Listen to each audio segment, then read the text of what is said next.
This is an interview with Mr. Andrew Marrisett from the Birmingham Civil Rights Institute's Oral History Project. I'm Dr. Horace Huntley. We are at the Birmingham Civil Rights Institute. Today is July 24th, 1996.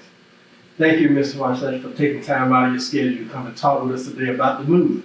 Glad to be here. Yes, sir. Let me just start by asking you some general questions. Where were your mother and father from? What part? Were they from Alabama? Sure. Yeah. What part of Alabama? My mother was born here in Birmingham on the south side, and my father was born in Clark County down in Thomaston, Alabama. I see. My father was born in 1897. My mother died when I was 18 months old, so I don't know that much about it. I was raised by my grandparents, my grandmother and my step-grandfather until I was up about 14 to 15.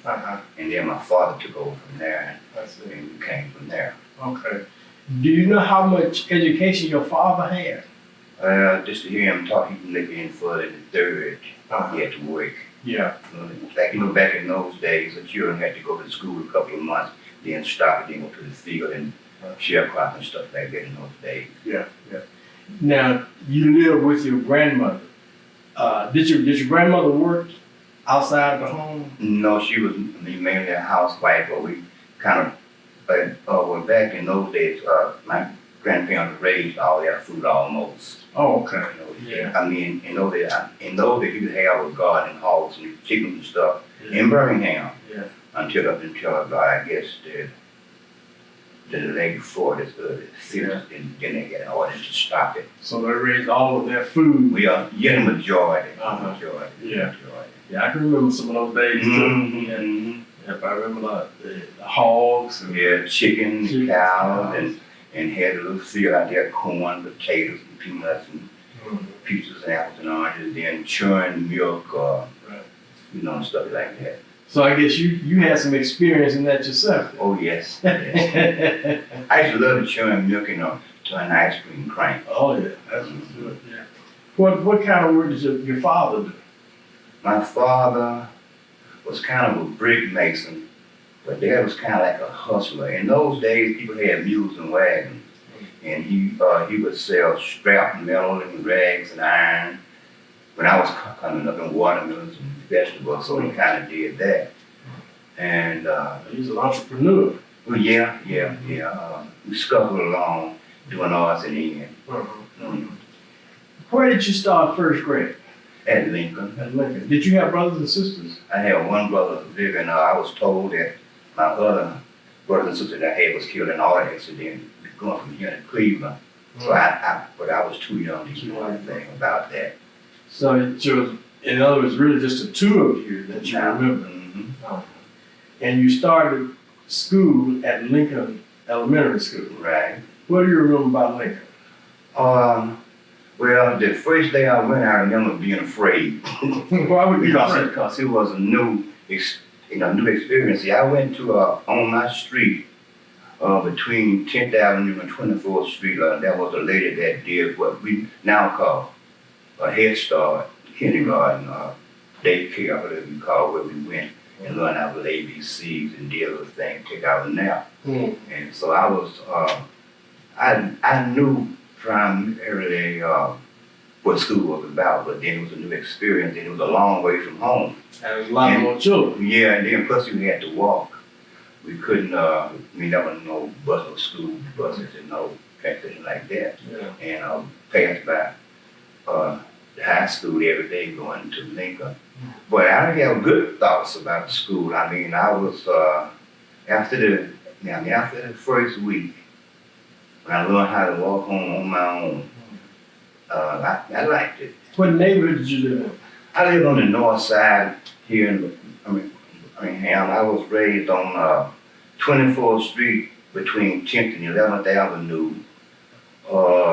The first part of my life that I remember. And then we lived in a lot of alleys. See, in those days they had the little houses in every crack you couldn't, if you could find me. I lived in 10th Alley. Then we had an alley called Gasoline Alley behind International Harvester Company, which used to be on 24th Street between 24th and 25th Street. And behind there was some houses, 3-room shotgun as they were called. I lived there, and I lived in 10th Alley. It was kind of like a double barrel, that's what I call a shotgun. And then in 1950, I think they built some apartments in the same area. They tore the old houses down. And those houses, those apartments was between 10th and 11th Alley. North or south? North, all this on the north side. I was raised on the north side, and between 24th and 23rd Street. Okay. So your family moved various places then as you were growing up. Sure. What were those communities like? Well, first of all, it was totally segregated. Community was there. We would help one another. Black people had their own little, well, like we call animes, where they sold food and bootleg liquor and gambled and did whatever. But at that time, when I was growing up, it was a sense of family ties. People helped one another. And what I remember is not being able to go to the movie, or not being able, well, what we call in the white movie, the Alabama, the Melbourne, the Empire, and the Lyric, and all of that. We had our was down here on 4th Avenue. Right. But and here was something in me that I didn't know, but I was brainwashed into believing that's the way things was supposed to be. Jim Crow, segregation. Did you ever question that? I questioned it, but I didn't know I was doing it at the time. But I knew it wasn't right. I knew something had to be wrong. Because I had a white friend that lived, there was one white complex on 24th Street that I had a white friend. We could play all day. And lunchtime come, his mother would call us, for lunch, but he go in the house and eat, and she fed me across the fence. But we were friends. Then when we rode the bus, he had to sit up front, I had to go to the back. And I didn't know what I was doing at the time, but I was young and wild, but I knew that was wrong. What age were you at that point? Was that was that elementary school? Yeah, I started wondering about stuff because when I found out I couldn't use the public library. So that made me be about no higher than the 5th. And so that started me thinking, but it still didn't dawn on me that it's outright racism and segregation and employism. So I lived it. I had to live it because I got not comfortable in it, but that was the way of life. At the time, for black people in my area and back in the whole city of Birmingham.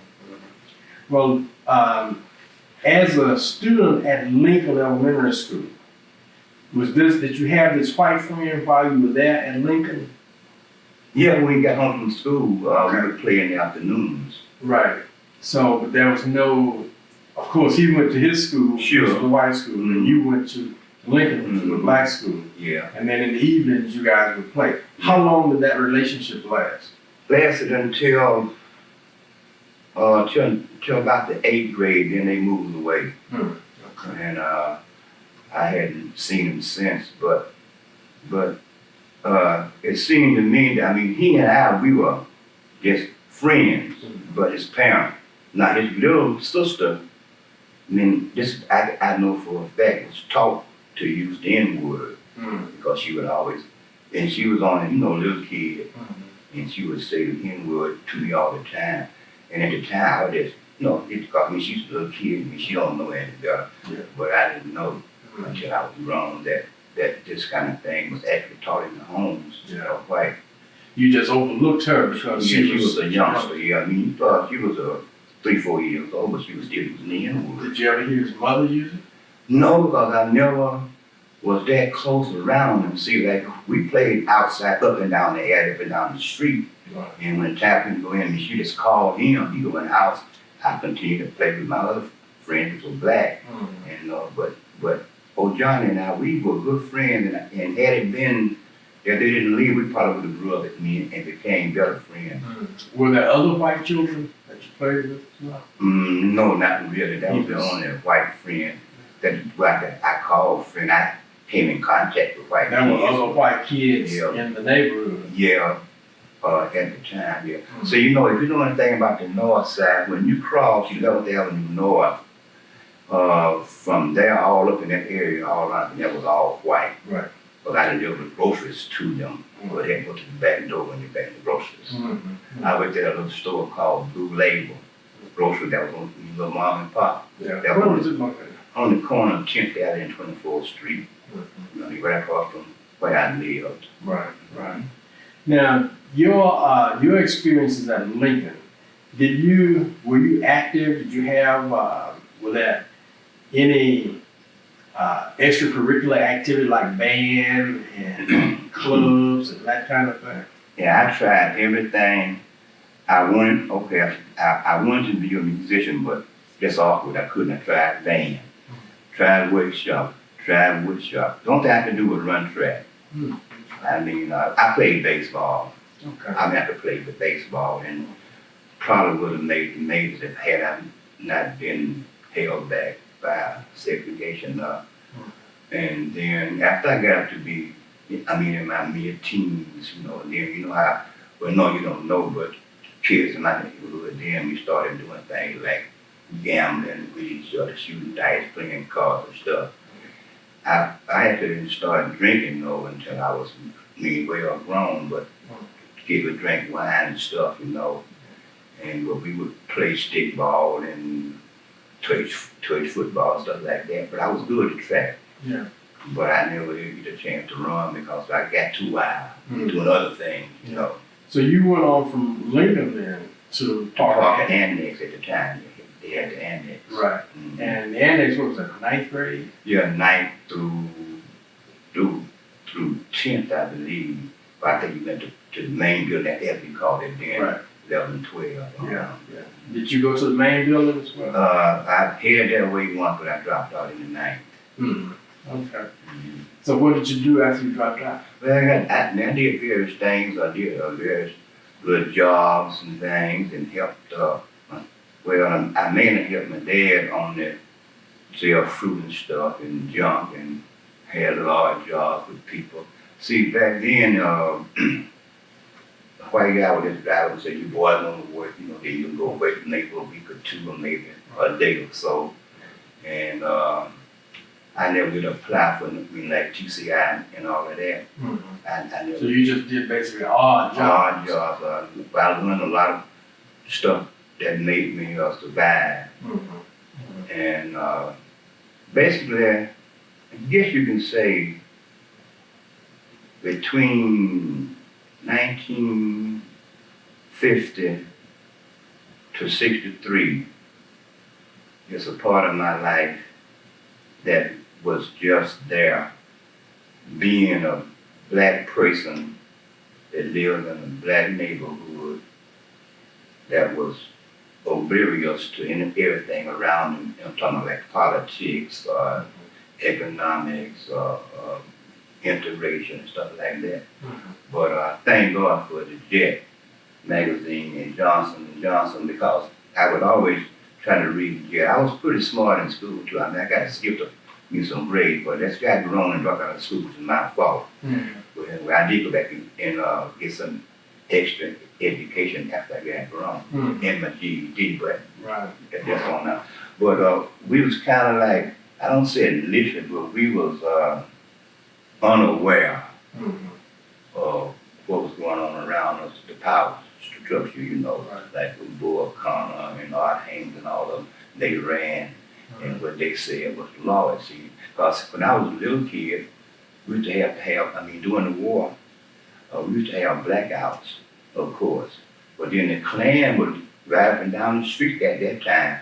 You actually saw the Klan? Yes, they drive back down the street, and you had to turn up your lights and pull your shades down. I remember many nights the Klan would ride, blowing their horns and hollering and going up and down 24th Street. That's where I was raised. And then all the black would cut the lights off until they got through. Was that just customary to turn the lights off and? Fear of, cause they would shoot. No, we know, I mean, I never saw them shoot, but I mean, I was told that they would. See, I grew up in the 40s and 50s. Right. So they would be dressed and rolled. Well, yeah, they had hooded. put things on and they called out the one with the crosses and rebel flags. I didn't know what rebel flag was then, but their flags and things. And Right. he was just the black community was just that, the black community. Right. We had no privileges at all. We could go downtown, which was and use we'd go buy the clothes, but you couldn't go to the room to buy them home. You couldn't use the restroom like the one that. I remember many times I had to run around in the alley to use the bathroom. And my grandmother too. And of course, you know, we couldn't go to the lunch counters. We couldn't, and they had black and colored water. And I was always wondering how the white water tastes. So I finally tried it. I didn't taste the same to me. It's the same one. Well, tell me, when did you get involved in the movement? When Fred Ellsworth started his little movement with the buses, with streetcars and buses, then we had segregated streetcars and trailers. They went back to the buses. I used to just go down. I wasn't involved totally, but I would just, with me, would be a face in the crowd. And he said, no, we're gonna ride the bus, and we did like do it after 55. So I'd say around 56, 57. Yeah. Well, in 55, the Montgomery bus boycott took place. Yeah, well, that what started me. I told Lola there, and we were talking, I said, that was really, and I didn't know that at the time when I told her thing go up the jail. I read about it in jail. And I didn't know what to do, but I knew whatever they were doing down in Montgomery was right. And because I know me and my grandmama used to catch the streetcar, the trolley, and it had the little, what's it called? I believe you have seen, but it had a little sign on this side white, on this side color. And then after the bus loaded with white, they would move the sign on back on the motor. So like, it squared us back, and it would be like one time all the way back on that hot engine back there. And in my subconscious, I knew I had to do something, but I didn't know what or how to.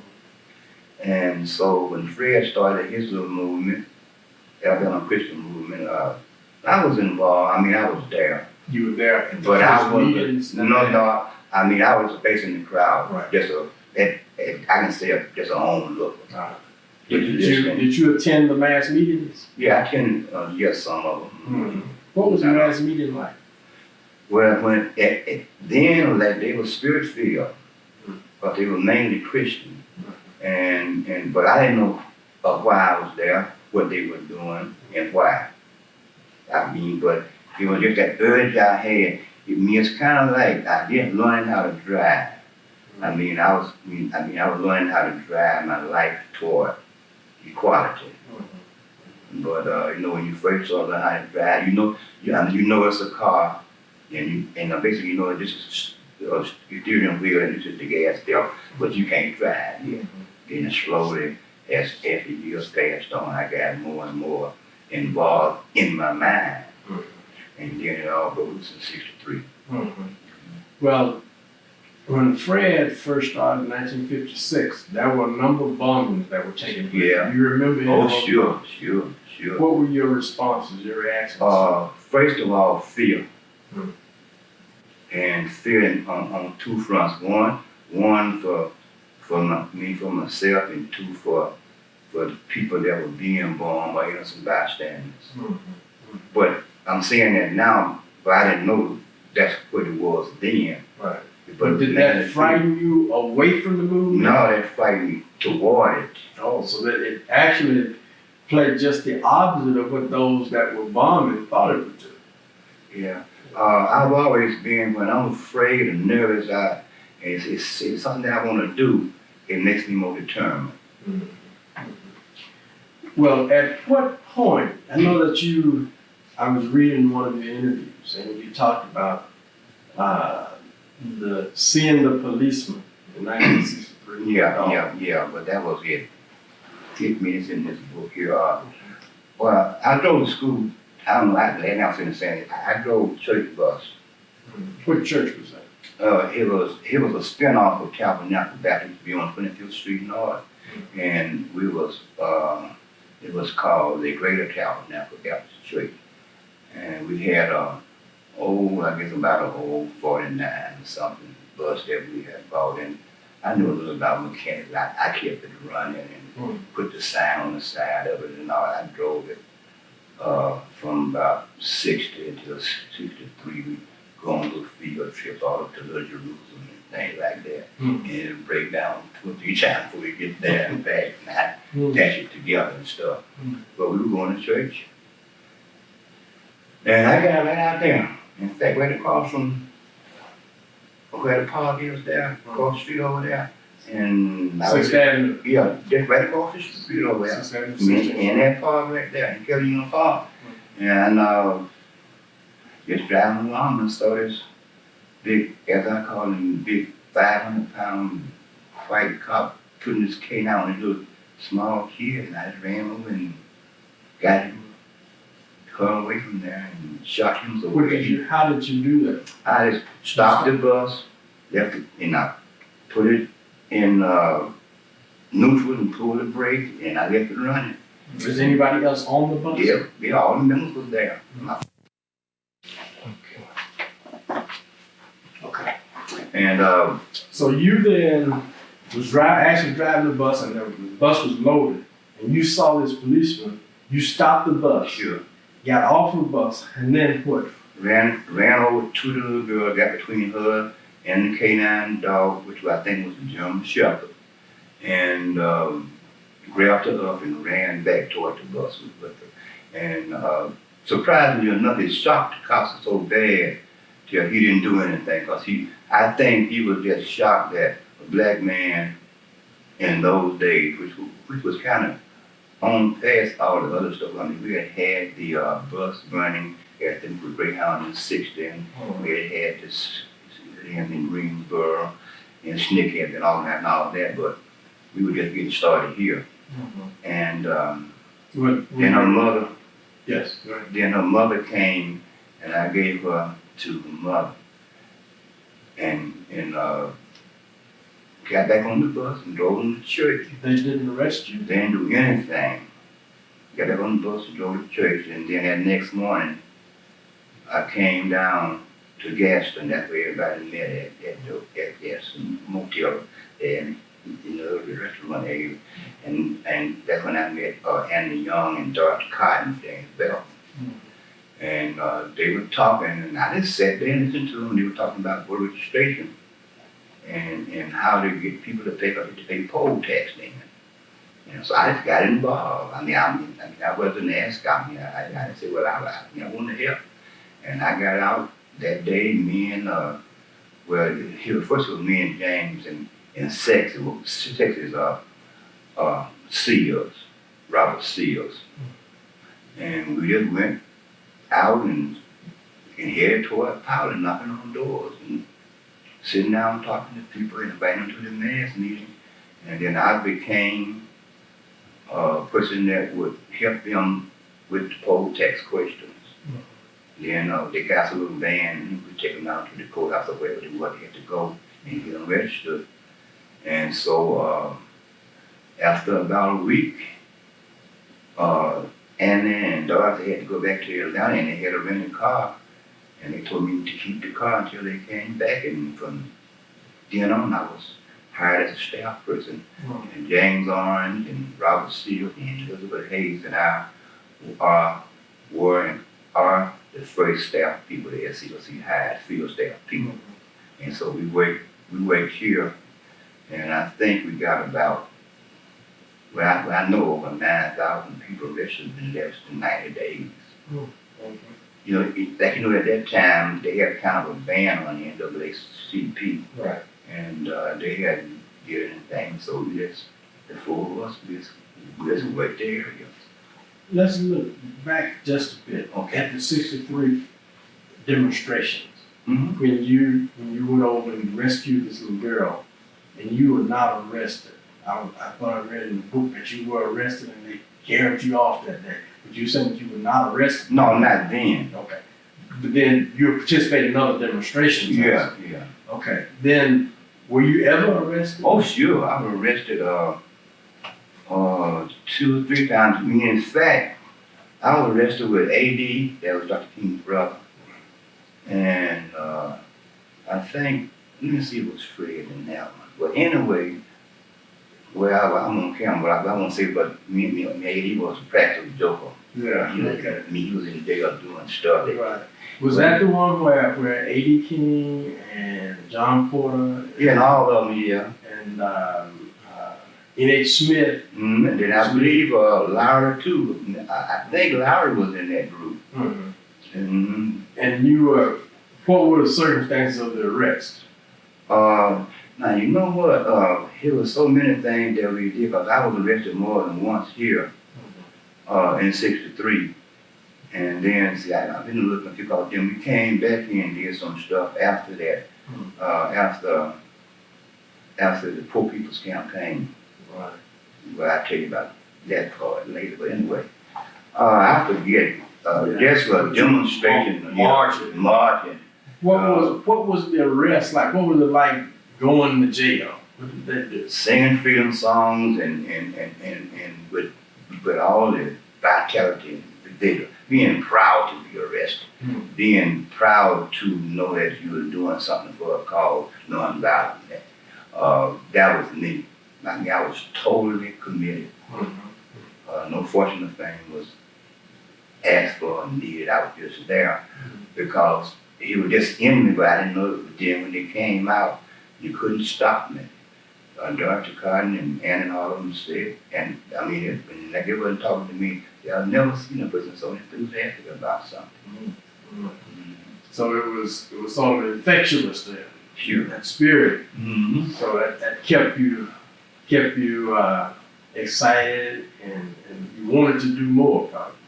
Yeah, well, I mean, I did a lot. I mean, I'm saying this right here. I have no regrets. If I could do it all over again, there's only one thing I would change. I would start it sooner. Started soon. Yeah. The other arrests that do you remember what you were doing, and were you taken downtown to jail, or were you out on the south side? Because I know they had so many people. Yeah. That everything was filled. Yeah. Well, the first time we was in city jail.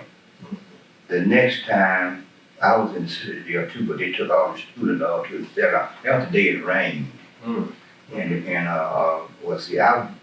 Like my job became then too to help organize demonstration, teach the nonviolent tactics that you use if you want to go to them for it's how to protect the ladies and all this kind of thing. And I did a lot of that. And I was also in charge of feeding the demonstration straight up after they came from jail. That if they would go and stay 2 or 3 days when they came out, I would take them around to Miss Russell's cafe for tongue and feed them and sign so that blah. So I had 2 or 3 hats I wore. But remembering exactly what I just was going to jail whenever they told me to go. I didn't resist. I went with me one time just to see how it was so I didn't know how to teach. Other than that, I just went. Were there ever any individuals who were not nonviolent and did not adhere to the nonviolent philosophy? Yeah, but believe it or not, we had a situation where we would tell the nonviolent, but they would always be on the sideline, blah. And the Lord is great. We would say, well, here, say, if you can't be nonviolent, you can't use your knives and guns, there are other things you can do. That you can bring food, or you can transport, or you can just come to the mass meeting and make the crowd large.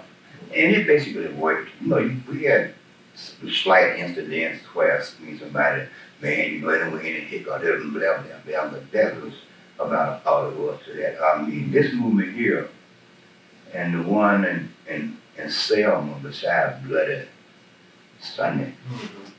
We went great. I mean, it went great. Right. So you then were hired by the SCLC The four of us.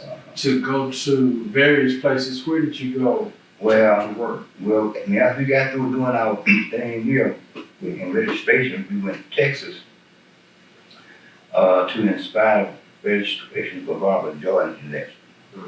And I don't know if you have that in that book here, but there's a book that we got over 300,000 people registered over there. We were sponsored by the UAW, Arthur Luther Club. And we traveled all over Texas, telling Birmingham stories, doing field songs. And then after we were hired, we formed a group.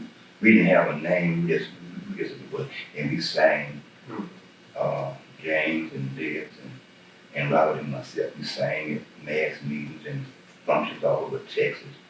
And then we did that. We went to Louisiana and did some stuff there. We went to Plaquemine County where it was kind of like it was a cell, like they didn't allow 5 black people to congregate on this. It was, so we then broke that up. And Spider Garden down in Darius County now, you talked to him about me. He said, I'm the only man he ever seen. He wasn't afraid of the truth when I came to play, because he was rough in Louisiana then. So you had quite a history of moving from Place to place. place to place. Yeah. And organizing. Yeah, well, that was our title. We would motivate and organize. And you also went to Virginia. Yeah, I was in Danville. We were there. We did some stuff in Georgia to get rid of Lester Maddox. Did some stuff in Sylvester, Georgia, down in Worth County, where this girl was beaten and put in jail, caught punishment. We went down there to have a fight her case. So we were all over. We did stuff in down in the Black Belt. Were you involved in the Selma? Yes, all the way. All the way. We was the first crew in there. Let me tell you about this. At one point, I just mentioned this. They didn't allow 5 blacks to congregate. Snick was in there. That was going on Lafayette and crew. And we were in Atlanta in a meeting, and we were dispatched with James Bell as our leader, head. He had me up in the wall. We went in and started organizing, and then it built until it got to March. But when we got there, people were afraid to come, so we got out and did flyers and on the bullhorn and the fight, Smitherman and Young Clark. That took some nerve to go in there against Jim Clark, Smitherman, really his henchman. Yeah, but see, in California, it took nerve, but like I told you earlier, we was not afraid. I mean, the song, we were not afraid. We took that literally. There was only 2 things could happen. We could be killed or we could change how things were. We were determined to have the right to vote. We were determined to have the civil rights bill passed. We were determined to keep the pressure up. And we went in there and we rallied Selma. And you know the history of it. And then not only did we rally Selma, then we branched out. And after we got this mass meeting stuff going good in Selma and organization, me and Willie Boone, he was out of Montgomery, we went to the Memphis and worked that. That's where I met my first wife that didn't wait. And we went there. Then we had people over in Montgomery. We had people in Marion. We had people in Hale County. We had staff all over, so it was a great movement. Were you there on Bloody Sunday? No, I was in the Memphis that day. That was my area. I came up after that happened. first march, I was organized to continue to come to the march. Then Dr. King himself personally called and told us to hold up. We're gonna have problems. We're gonna have problems with transportation. And so we were just, I missed it, but I didn't miss the one in Maryland where they killed the guy over there, where they did turn off the lights, all the street lights, and put the reporters back in when they marched, they trooper killed the guy over there. Now I was there.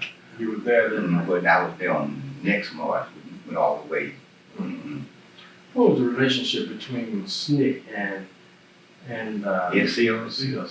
At first, it was a little, guess you know, not jealousy, conflict, because they were there and wasn't able to motivate and mobilize. Then we came in and did. But then after he got going, we just jailed. I mean, there was no conflict. Even Malcolm X came. Before Ralph Brown and Stokely Carmichael became the Black Panther dudes, that they were involved. Because I remember when Stokely couldn't make a public speech right here in Birmingham. Why couldn't he make a speech? Oh, well, he was nervous, I guess. I mean, he wasn't that he couldn't, but Young fellow. Yeah, young. And Ralph. And but then after that started a little rift in the Black Panther following after. That's where after started happening. And they, SNCC organized the Black Panthers in Lowndes County Yeah. to register to vote. Yeah. And they were saying that they were out in the rural areas. Yeah. Well, they were. Yeah, they were, which was just as hard down in Lowndes and Wilcox. It's like that as it was in Mississippi, over in Philadelphia, over in those areas. Your rural areas were really, really rough. And you're talking about nerve. It takes nerve, but the nerve part was not thought about until after the fact. I think about it now, things out here, nights I rode, because when the boys got killed over there in Mississippi, I thought how many nights that we've been arrested and just let go and see the lights behind us and stuff like that. But just being nervous. You actually experienced that, being arrested and then released at night, and people followed you. How did you get away? Well, it was just luck, I guess, of the Lord on our side. From the jail to where we had to go, like in Demopolis, the jail is like over here, but it's kind of like the downtown area, and it's kind of lighted. And where I live is around Washington Street. So when you leave your jail, you just cut. We knew the shortcut, and we just drove, and they followed us until we got to the church. Again, there's I'm not to visit, but I was just saying, had it been like one of those long, drawn out, see, in the Delta it's all flat, Mississippi is all flat, and no hills, and it's rural. You see the house out here in 15 minutes if you drive 50 miles an hour. So, now when I was in Mississippi, I found out that he was scared because there's no lights at all. Yeah. I remember driving through Mississippi, through Greenwood. Yeah, Greenwood, Philadelphia, Marks, Yellowbush County, places like that. Down in Meridian, which is just right across the line. You were involved also with the Poor People's Campaign. Yeah, co-wagon master. We started in Marks, where I got the King Well on the porch down there in Marks, Mississippi. And after For Dr. King wept. Well, yeah, he was pathetic. How people had to live, and man. So, I know we had our houses here until the 70s or the 80s, until they tore this stuff down right now West City Hill. They still had our houses, but our houses was just a hole in the ground. The house that they lived in, you could see the stars at night in the ground at night. Houses in water standing mosquitoes, field rats, or whatever you call them, rats about this big, and roaches and stuff. he was just steady down there. And he was on his lady's porch, and she was telling him about how she couldn't get this and she didn't have that. I mean, like food stamps or welfare. And she waited for this white woman and blah, blah, blah. And he had his children and grandchildren because the mother, I think, was dead or sick or something. But anyway, after he was assassinated in Memphis, and we continued on with that program, Willie Bolden and I was assigned to go to Mars to help organize that contingency to come to Washington, to Tent City up there. And it was rough. They wanted us out there so bad, but we would not leave. You had a lot of opposition. We had a lot of power stuff in Oklahoma. Were the black community, they basically worked with you, or were there those individuals who worked against you that were the black community? Well, they were with us. The ones that we came in contact with. You know, it's always going to be a bad apple. It's going to be somebody that's going to be too afraid because it was still like sharecropping on this land, and if you get involved, you know, I'm going to do this and that to you. But basically, we had cooperation because we made people knew we made them just because by us being there and being Policeman's campaign and youth training, we had media there too, and that helped a lot. So you actually left Mississippi, for the Poor People's Campaign. Did you have a lot of folk? Yeah, like when we left, we had how many wagons did we have? Oh, I have to look at the records, but I know we had 5 or 6 or more. Well, I mean, it was a mule train. I mean, there was a lot of people left Mars, and we picked up north. We went through towns and did mass meetings, and then I think when we got to Utah, I know we had at least, I'm just guessing now, I know we had at least 150 to 300 people. Just like, did have people that would go ahead and call, I'm talking about on the new thing itself. And believe it or not, I never learned how to hitch up or unhitch one, but we had everybody that knew stuff like that. How long did it take you? Oh boy, see, a pretty good while, because I believe when we got here, we had been on the road. I don't remember exactly, but I do know we got stopped when we crossed the Georgia line, and they put us in the National Guard Armory, and then Jose Williams came down, and I think, and then we got that squared away, and then we went on to Atlanta. Then we loaded up on trains, and then we went on to Arlington, Virginia, where we unloaded, and then we marched across 14th Street Bridge. What was Jesse Jackson doing? At first, he was assigned to do Operation Breadbasket. And after a while, he left to Chicago, where he formed Push. So, but he was involved and stuff, but Jesse was more or less wanting to do the thing we would push in Operation Breadbasket. I don't know where at one point there, if he and Ralph would get along, because see, Ralph was kind of on the stubborn side. He wanted things to go his way, or he wanted things to go right now. And so I don't know if Jesse had a problem, but Jesse went on to Chicago, and then he did Push. As you look back, what do you think was the greatest success of the times that you were involved in? What was your greatest accomplishment?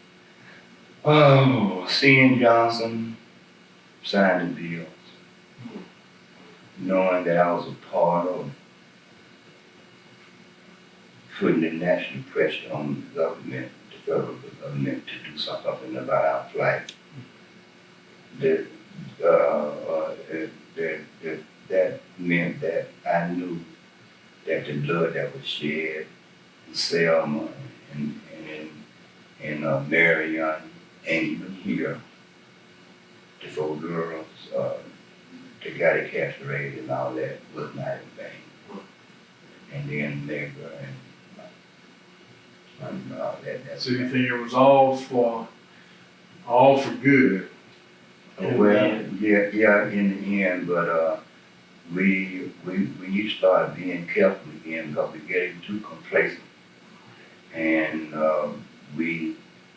this is what I say, we think because we can now buy a hamburger and go to the movie, put on the Brooks Brothers and the tie, and awaken the banks and things, but we're not there. You've got a long way to go. Economic genocide, educational genocide is still prevalent. Do you see any signs that we are capable of mobilizing again to avert the reversal? I see some signs, but the leaders that we have now are not implanting that in young people. Not implanting.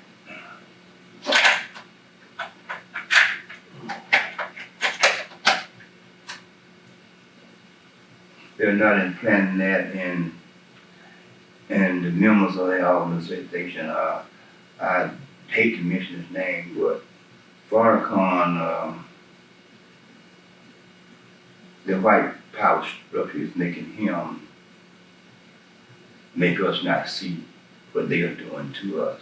They are using him as, well, not really a pawn, but as a means to make the ones that don't understand what's going on politically, that he's a problem. He may be a problem, but he's not the problem that drugs and guns that black people do not supply. We don't go to Colombia and we don't laundry. But Are you saying that the white establishment are using Farrakhan to deceive people? of course. How is that? Okay, you take the Million Man March. What did the media do? Like they didn't talk about how many black men are assembled up there. The initially said Yeah, 400,000. they didn't talk about what it took to get those many black men this day and age. They talked about him, about what he had to say. And that to me is they're using him as a tool to deceive and mislead. Mm-hmm. So are you saying that Farrakhan is a misleader, or the people are attempting to?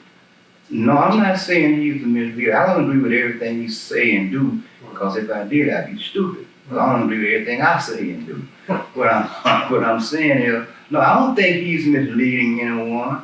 I think he thinks it's right. He does a lot of good, but I'm saying the power structure is using him to plant evil seeds in black people's minds, against him. And then in the meantime, while we are fighting for Farrakhan, they are slowly but surely bringing us back into economic slavery, educational slavery, and eventually, if we're not careful, we'll be back in the Jim Crowsman area.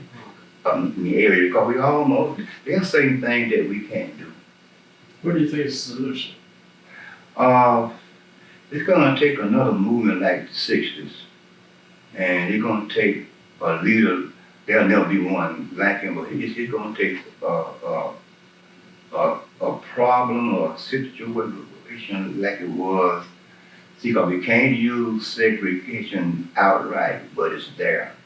It's going to take economics and education.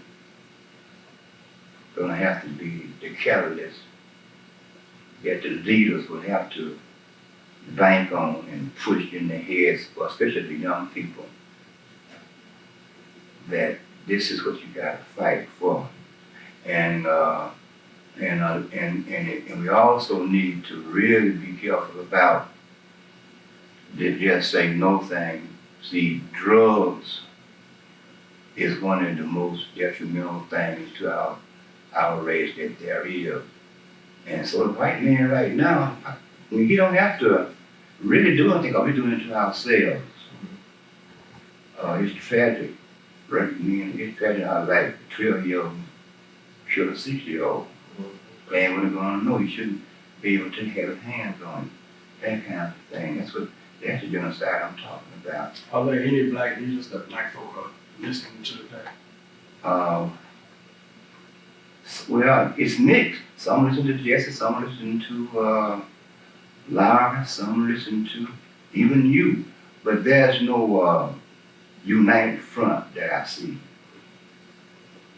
I don't see a united front. Well, we've talked about a lot today. You've carried me from, brought some real memories back. Oh yeah, me too. Is there anything else that you would like to share with us before we conclude? Oh no, it's just I've enjoyed this. I mean, it brings back a lot of memories, and I'm proud to do this because I wasn't in the movement for glory, wasn't in the movement to be seen on TV, it wasn't in the movement. I was in there for commitment, but I did want to tell this story, and that whoever see or read this, that I was a part of it and proud of it. But other than that, I'm just so Andrew. Thank you very much for taking time out of your schedule. I appreciate it.